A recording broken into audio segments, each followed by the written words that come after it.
ശർക്കര, കറുവപ്പട്ട, നാരങ്ങ, കുരുമുളക്. അത്ര മാത്രമേ നമുക്ക് ആവശ്യമുള്ളൂ. പിന്നെ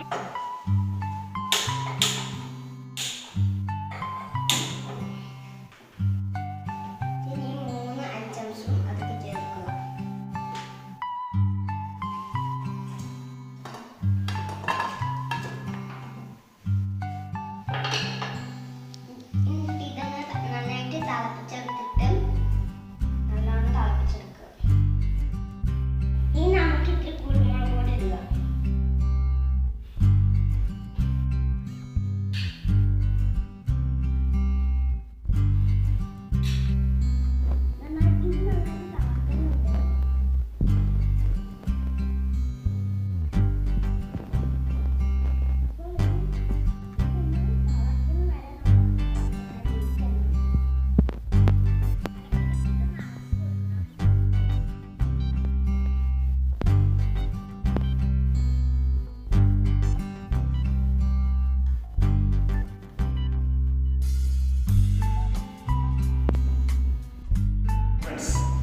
അപ്പോൾ ഇന്ന് നമ്മുടെ മിസ്റ്റർ KK ബോൺ വ്യത്യസ്തമായ ഒരു ചായയാണ് നിങ്ങൾക്ക് പരിചയപ്പെടുന്നത്. ചായപ്പൊടി ഇല്ലാതെ, കാപ്പിപ്പൊടി ഇല്ലാതെ, ചെമ്പരത്തി പൂ മാത്രം ഉപയോഗിച്ചുകൊണ്ടുള്ള ചായ.